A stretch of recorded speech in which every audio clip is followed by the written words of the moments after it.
Okay. I'm going to count, but it's already going. So 3, 2. 3, go. No warning. All right, go. 1, 2, 5, 7. Y'all making this difficult. You guys have outtakes, right? Do other bands do shit like that? Are we the biggest part of the ass? No. We're the only ones that We just set a Chattsounds record. Okay. Alright. I'll give you a second. Brief pause before I actually start saying anything so that we can edit everything. You just screwed yourself out of that one, Willie. Oh, I don't think you should edit. I think this is great. It's still recording, right? Yeah. Alright, yeah, see? Whenever you're ready. This would be good for the site. Yeah. See? Don't edit this shit. Liven it up, man. We got to fit the interview in. Yeah, plus language. There could be kids watching this. Language thing. I don't care about language as long as it's like nothing really grotesque, as long as you're not like describing gross stuff. It's Ryan. Have you ever about the story of your mom last night? That's why I'm saying that. Ryan can do a 20-minute dissertation on his balls. Oh, God. That'll be an edit. You need to write that one in there, Willie. What do your balls Last look question. like? How much memory does this Why'd thing you have? ask? Funny you should ask, Robin. This was a terrible idea. I think we could all sit down and actually be mature. Alright, let's go. Hey guys, this is Willie with Chattsounds again. Thanks for checking us out. I'm here with Southern Flyer. Guys, would you like to introduce yourselves real quick? Yeah, I'm Rusty. Ryan. Scott. Dan. Nice to meet you guys. I've been Basically, since high school. yeah, me and Ryan went to school with each other. Yeah. But basically what we're going to do, guys, is we're going to ask you a few questions about your music, how you guys are as a band, stuff like that, and just let the fans that watch our show kind of really get to know you guys and help put you guys out there a little bit. Is there anything you'd like to say, or any upcoming shows, or anything y'all would like to talk about before we really get started? We got the show on the 19th of January at CBC in the Tropicana room. Doors open at 7 and we go on at 9? Yeah, after Never 9. Surrender. Never Surrender is opening the show at 7:30 and then we go on at 9. Yeah. Nice. We've actually done a previous interview with Never Surrender, and they were some pretty awesome guys, and I absolutely love their music. I've got one of their CDs in my car. So, yeah, great guys. But, anything else I'd like to say real quick? Come out and see us. It'll be a good show. All right. Well, how would y'all describe your style of music? I'd say modern Southern rock. Yeah. I'm with you. Modern Southern rock, that's right. Damn it, Ryan. There's an edit. Or something, you know. I turned mine off just for that purpose. It's a great song. It's man. called. You know what it is, right? It's Queen. Yeah. I didn't hear it. Being your ass. Oh, nice. Let's start that question over. Okay. Yeah, let me start that question. We're going to start this Okay, question alright, over. go ahead. So, how would you guys describe your style of music? Modern Southern rock. I agree. I'm sorry, dude. Ryan. You're such a dick. We are gonna be the outtake reel. Y'all know that, right? Okay, we can do this. I think gotta post some of this. Seriously, it's funny shit. Chattsounds. We had a video editor. We'll just play with it all night. Last with y'all's interview. Alright, go ahead. All right. So, what made you describe? Ryan. What made you decide to play this style of music, guys? Actually, I don't think it was a decision. Ryan and myself have been in like 2 or 3 previous bands in Chattanooga. The biggest one was Don't Panic. Yeah. And we always sat down and we were like, okay, we're gonna sound like this band or we're gonna sound like this style of music. And it never worked out for us, and we always wound up like hating every one of the songs we wrote.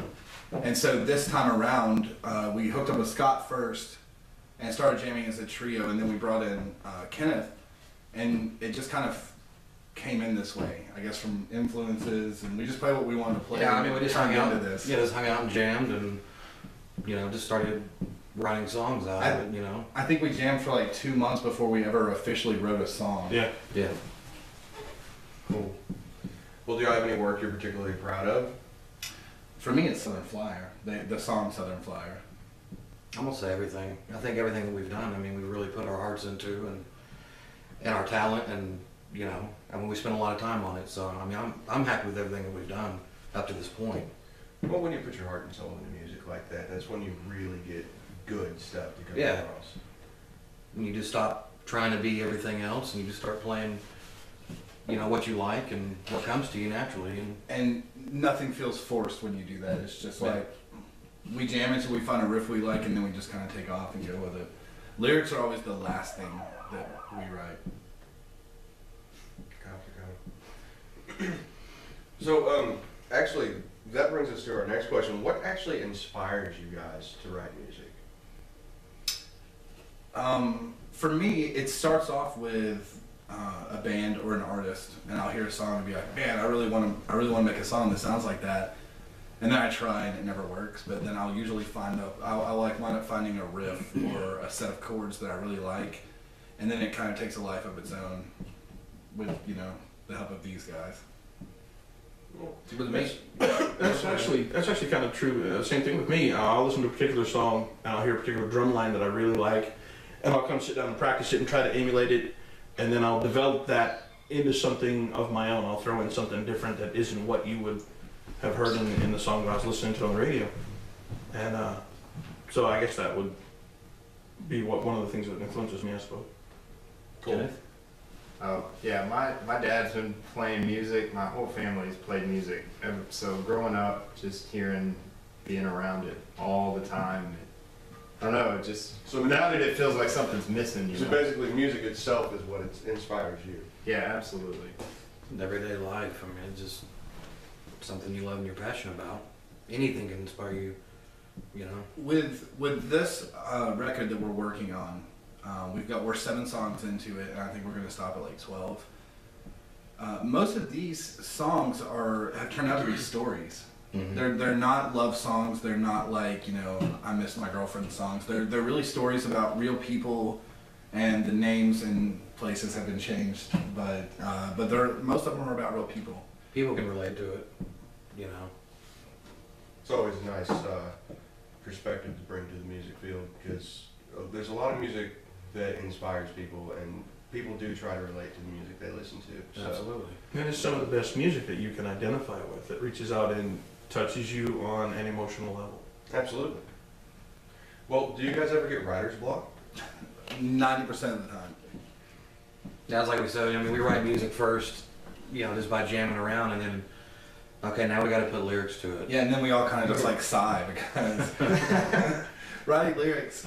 I could write 100 guitar parts before I could write one set of lyrics that I didn't want to throw away 5 minutes later. I've probably thrown away 40 songs to get the 7 that we have. Oh, yeah. So writer's block is really, it's not so much writer's block as it is quality writer's block. Something sounds like a middle school, love poem, and then we have to throw it away, because it's awful. Well, what do you guys do to overcome writer's block? Just keep trying. We'll kind of freestyle. That's how most of it's happened. We'll play the song, how we've got it written so far, and then one of us will just go up to the microphone and start freestyling something, and if we like it, we'll be like, oh, write that down, and then just build on it from there. That's how the song Southern Flyer was written. Mm-hmm. We had a new microphone, and so we just wanted to test it out, and we started freestyling into it, and then poof, there's a song like 10 minutes later. I've noticed that when a song is meant to be, in this band, it happens really fast. If a song's not meant to be, if we struggle with a song for like 30, 45 minutes, then I can pretty much tell we're going to scrap it before it's over. I've been amazed playing with these guys, because we'll be just jamming around with something. 30 minutes later, we've got a song, and we're looking back going, wow, that was fast. And that's how a lot of our songs start off, and we'll just be jamming around with something, and the next thing you know, it gels into something that we're like, okay, we're going to hang on to this and do something with it. Absolutely. Well, are there any challenges in your music career that you've faced or overcome already? We've had, I think the biggest challenge as a band is finding, we knew we wanted to add a second guitar player, and it was kind of hard to find someone that had like not only the right fit musically, but the right fit with the rest of these guys, because we're a strange bunch. And Kenneth surprised us all. He surprised us all by being able to hang with us through the mean jokes and the long nights practicing out here. But I think the biggest challenge, and I don't want to be that guy on your website that's bitter, but the Chattanooga music scene is kind of a hard challenge. Trying to be heard can be kind of rough out here. That actually brings us to another question I have for you guys. Is there anything you would like to see in the local Chattanooga music scene? Yeah, I'd like to see a club that embraced rock bands per se. Like Track 21 is a great club, but you pretty much have to be a signed artist with a manager to get a gig there. And it's almost the same with Rhythm and Blues. It's really hard to get in there. Promo packs and Yeah, stuff. and those two venues are the only venues that really promote rock bands. Like, you know, if you want to go see a punk show or a reggae show, you can pretty much find one anywhere in Chattanooga. But or if you're an acoustic singer-songwriter, which there's nothing wrong with any of that music, but sometimes I just like, and that's not just us, I want to hear bands that just play rock music, you know, like I miss guitars and loud drums, and you know, in Chattanooga it's really hard to get heard. You really have to convince someone to kind of take a chance on you, and then it's rare that that'll happen, at least in my experience. You know, like there were the staples used to, people played at Club Fathom. And that was always kind of, Fathom was such a cool venue as far as like the building and the room. It was awesome, but it was so hard to get anyone into that club that it wound up, it was usually kind of a disastrous gig. And Ziggy's is a great place, but it's so small. And I wish that there was a place, like I miss, and this might be dating myself, but I miss the Local. That was, I wouldn't say you're dating yourself at all. We've had some people that we've interviewed in the past that talk about venues that have been closed down for 10, 15 years. yeah. No. But actually, do you have any hopes and dreams for your music? Hopes and dreams. That's I don't think any of us got into this trying to be famous. If I have any hope, it's that we'll finish this record and people will like it. That's a good hope. Yeah.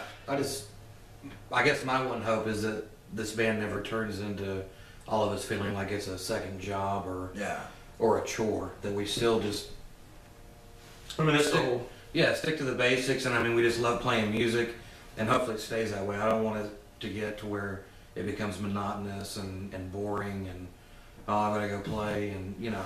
Well, one of the things about that is when you lose the love of playing music, it's no longer music. Right. Yeah. It's a noise. job, and it's noise. Yeah. Now, as far as a dream goes, Ryan and I have talked about this a lot. I would love to get a bunch of bands of, you know, all kinds of music, you know, reggae, acoustic singer-songwriters, get rock, country, whatever. And I would love to put on an all-local music fest in Coolidge Park. That's an eventual dream of mine. I would love to see something like that happen myself. One of the difficult aspects of doing that is going to be permits and stuff as well. But all of that can be overcome. Yeah, and I think if enough people want it, it could turn out to be a really, really cool experience.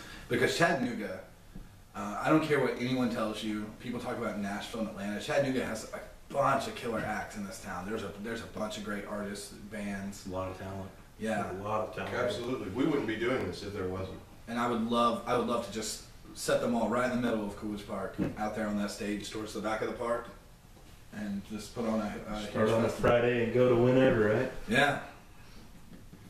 Well, guys, that pretty much wraps everything up. Is anything you want to say? Any thanks or anything else you'd like to put out there to the fans and our viewers?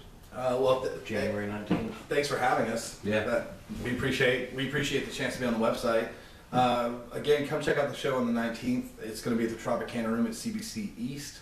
Southern Flyers on Facebook, and you can also find Never Surrender. And we hope to see you guys there. Yeah.